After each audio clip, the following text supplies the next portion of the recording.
How to make delicious homemade pizza from scratch. Hey there, pizza lovers! Welcome back to the channel.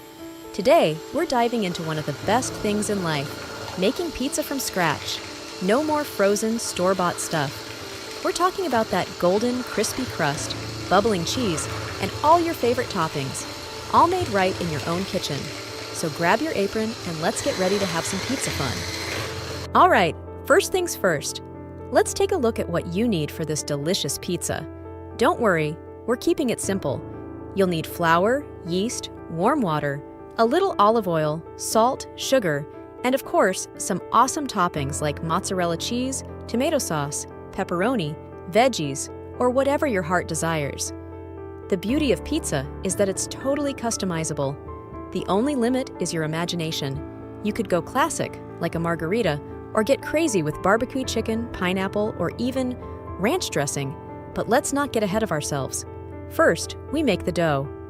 So, let's start with the dough. You want that perfect, chewy, crispy base, right? Of course you do. A pizza is only as good as its foundation, so it's super important to get this part right. So grab a bowl, and in goes your warm water. Now, here's the trick. It should be just a little warmer than your body temperature, kind of like a warm hug for your hands. You don't want it too hot, or you'll kill the yeast. A perfect warm bath is what we're going for. Add in the yeast and sprinkle a bit of sugar on top. Yeast loves sugar. It's like a little energy boost for our dough. Give it a little stir, then let it sit for about 5 minutes. You'll start to see it bubble and froth. That's the yeast waking up and getting excited to do its job. And let me tell you, it's ready to party. Now, it's time to add the flour. Start with about 3 cups of all-purpose flour. I like to measure mine by volume, but feel free to weigh it out if you're precise. Add a pinch of salt to the flour, and then pour the yeast mixture in. Give it a little stir to bring everything together. Once it starts to look doughy, it's time to get your hands in there. Start kneading. This is the part where it gets fun. Kneading helps develop the gluten in the flour, which gives the dough that chewy texture we all love. So go ahead, knead it for about 5 to 7 minutes. If you've never kneaded dough before, think of it like giving your pizza a little massage. You'll know it's ready when it's smooth, elastic, and slightly tacky but not sticky. If it's too sticky, sprinkle a little more flour on it. Once your dough is nice and smooth, shape it into a ball. Now, cover it with a clean kitchen towel or plastic wrap and let it rest for about an hour. This is when the magic happens. The dough will rise, double in size, and get all fluffy. So, while you're waiting, you have a little time to think about your pizza toppings. The best part of making pizza at home is getting to go wild with your choices. Are you going classic with just mozzarella and tomato?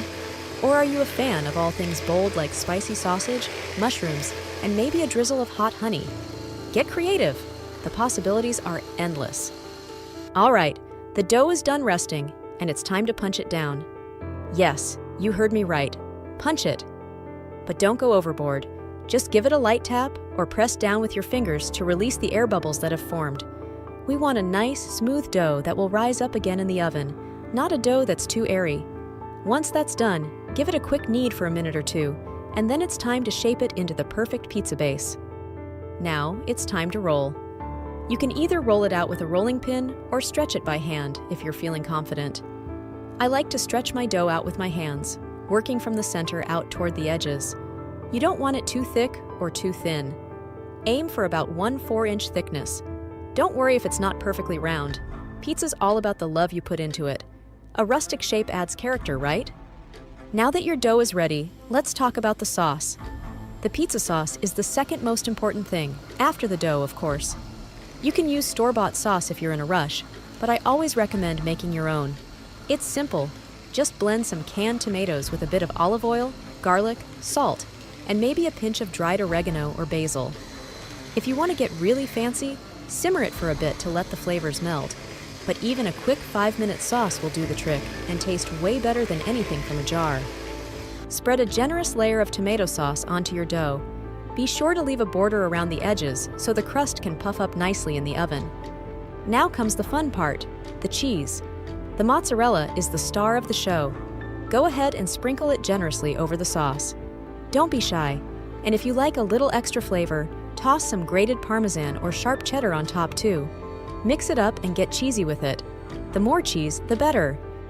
Now it's time to top your pizza with whatever you like.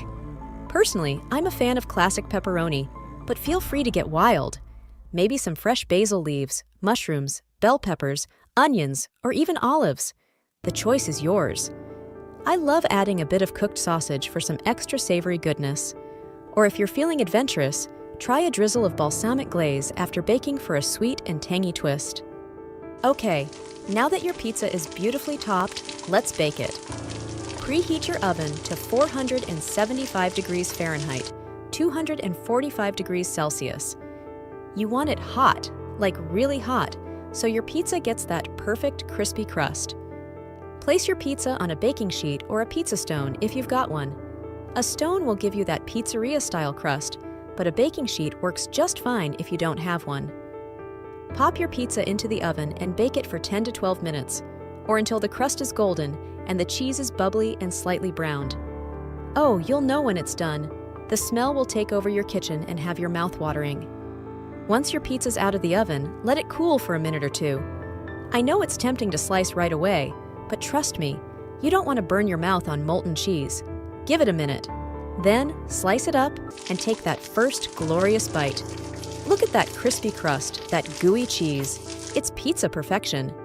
Don't forget to add a sprinkle of fresh herbs or a dash of crushed red pepper flakes if you like a little kick. And there you have it. You've just made a homemade pizza from scratch, and trust me, it's so worth it. Thanks for hanging out with me today, pizza makers. I hope you had as much fun making this pizza as I did. Don't forget to like, subscribe, and share your pizza creations with us. I'd love to see what you made.